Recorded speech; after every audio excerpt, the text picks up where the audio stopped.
స్నేహితులారా, మిక్కు తెలుసా ఛానల్ కి స్వాగతం. మీకు వీడియో నచ్చితే దయచేసి లైక్ చేయండి, షేర్ చేయండి మరియు సబ్స్క్రైబ్ చేయండి. ప్రతిదీ ఒక కారణం కోసమే జరుగుతుంది. ఈ మాట మనం చాలాసార్లు వినే ఉంటాం కదా. కాని దీని అసలు అర్థమేంటి?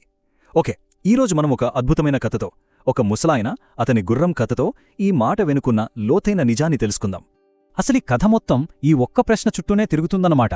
మన జీవితంలో ఏదైనా జరిగినప్పుడు అది మంచిదా చెడ్డదా, అదృష్టమా దురదృష్టమా అని మనం ఎంత తొందరగా డిసైడ్ చేస్తాం? నిజంగా అలా చెయ్యొచ్చా? పదండి చూద్దాం. సరే, మన కథ ఒక చిన్న ప్రశాంతమైన ఊరిలో మొదలవుతుంది. అక్కడ ఒక ముసలాయన ఉండేవాడు. అతనికి ఉన్నదంతా ఒకే ఒక్క ఆస్తి. కాని అది కేవలం ఆస్తి మాత్రమే కాదు, అంతకంటే చాలా ఎక్కువ. ఆ ఊర్లో ఒక ముసలాయన ఉండేవాడు. ఆయన దగ్గర ఒక అందమైన తెల్ల గుర్రం ఉండేది. దాన్ని చూసి ఊర్లో వాళ్లందరూ వావ్, ఎంత బాగుందో అనుకునేవాళ్లు. అది కేవలం ఒక జంతువు కాదు, ఆ ముసలాయనకొక తోడు, ఒక నేస్తం. వాళ్ళిద్దరి మధ్య ఉన్న బంధం చూసి గ్రామస్తులకు ఎప్పుడూ ఆశ్చర్యంగా ఉండేది. ఎంతమంది డబ్బున్నవాళ్ళొచ్చి ఎంత డబ్బు ఇస్తామన్నా సరే ఆ గుర్రాన్ని అమ్మడానికే ఆయన అస్సలు ఒప్పుకోలేదు. ఆయనేమన్నాడంటే, ఈ గుర్రం అమ్మకానికి కాదు, అది నా స్నేహితుడు, నా కుటుంబం అని చెప్పాడు. అంటే చూడండి, గ్రామస్తులేమో దాని ఒక ఆస్తిలా చూస్తే ఆయనేమో దాన్ని ఒక స్నేహితుడిలా చూశాడు. ఇక్కడే ఉంది అసలు తేడా. అయితే జీవితం ఎప్పుడూ ఒకేలా సాగదు కదా. ప్రశాంతంగా ఉన్నట్టుండే జీవితంలో ఒక్కసారిగా ఒక తుఫానొస్తుంది. ఇక్కడే కథ ఒక కీలకమైన మలుపు తీసుకుంటుంది. ఇక్కడే మనుషులు విషయాల్ని చూసే విధానంలో ఎంత తేడా ఉంటుందో మనకు చాలా స్పష్టంగా అర్థమవుతుంది.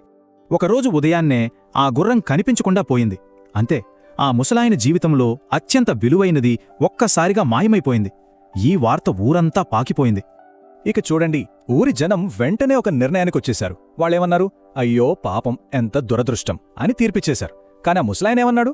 చాలా ప్రశాంతంగా, బహుశా అది చెడు కావచ్చు, కాకపోవచ్చు అన్నాడంతే. చూడండి ఎంత తేగా ఉందో. వాళ్లేమో జడ్జిమెంట్ ఇచ్చేశారు, ఈయనేమో జస్ట్ గమనిస్తున్నాడు. ఇలా కొన్ని రోజులు గడిచాయి. అందరూ ఆ గుర్రం గురించి మర్చిపోతున్నారు.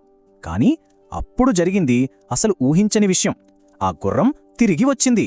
ఒక్కటే కాదు, తనతో పాటు మరో 3 అడవి గుర్రాలను కూడా తీసుకువచ్చింది. ఇప్పుడు గ్రామస్తుల రియాక్షన్ ఏంటి? వెంటనే మారిపోయింది.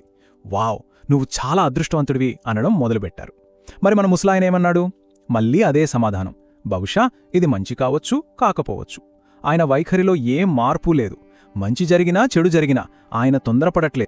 సరే, ఇప్పుడు 4 గుర్రాలున్నాయి, అంతా మంచే జరిగినట్టు కనిపిస్తోంది గదా. కాని కథ ఇక్కడతో ఆగిపోలేదు. అదృష్టమని అందరూ అనుకుంటున్న ఈ సంఘటనే కథను మరో ఊహించని మలుపు తిప్పబోతోంది. ఇప్పుడు ఆ కొత్త గుర్రాలకు శిక్షణ ఇవ్వాలి కదా.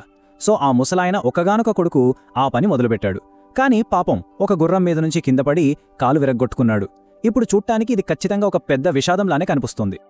కొడుకు నొప్పితో బాధపడుతుంటే ఏ తండ్రైనా తల్లడిల్లిపోతాడు. కాని ఆ పరిస్థితుల్లో కూడా ఆ ముసలాయన మాటల్లో ఎంత లోతైన జ్ఞానం ఉందో చూడండి.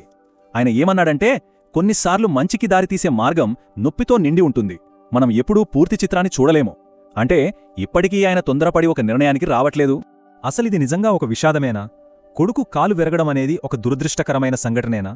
లేక దీని వెనక మనం చూడలేని ఏదైనా పెద్ద కారణం దాగి ఉందా? కొన్ని వారాలు గడిచాయి. ఉన్నట్టుండి ఆ రాజ్యంలో యుద్ధం మొదలైంది. ఇక సైనికులు ఊళ్లమీద పడి బలంగా ఉన్న యువకులందర్నీ బలవంతంగా సైన్యంలోకి తీసుకుపోవడం మొదలుపెట్టారు. సైనికులు ఈ ఊరికి కూడా వచ్చారు. ఊర్లో ఉన్న యువకులందర్నీ తీసుకెళ్లిపోయారు, ఒక్కరిని తప్ప. ఎవరిని? ఆ ముసలాయన కొడుకుని. ఎందుకంటే అతని కాలు విరిగి ఉంది. ఇప్పుడు చెప్పండి, ఏదైతే ఒక భయంకరమైన దురదృష్టమనుకున్నారో అదే ఆ అబ్బాయి ప్రాణాల్ని కాపాడింది. ఆ విరిగిన కాలే అతనికొక రక్షణ కవచంలా మారింది. చూశారు కదా ఈ కథంతా ఎలా ఒకదానికొకటి ముడిపడి ఉందో. గుర్రం పోవడం, మళ్లీ రావడం, కొడుకు కాలు విరగడం, యుద్ధం రావడం, ఇదంతా ఒక గొలుసుకట్టు చర్య. సరే, ఇంతకీ ఈ కథ నుంచి మనం నేర్చుకోవాల్సిన అసలు నీతి ఏంటి? ఇప్పుడు దాని సారాంశం చూద్దాం. ఈ కథ మనకు చెప్పే జ్ఞానం ఒక్కటే. జీవితమనేది చాలా సంక్లిష్టమైన సంఘటనల గొలుసు, ఒక నది ప్రవాహం లాంటిది. అందులో జరిగే ఏ ఒక్క సంఘటనను పట్టుకుని ఇది పూర్తిగా మంచి లేదా ఇది పూర్తిగా చెడు అని మనం ఎప్పటికీ తేల్చలేం.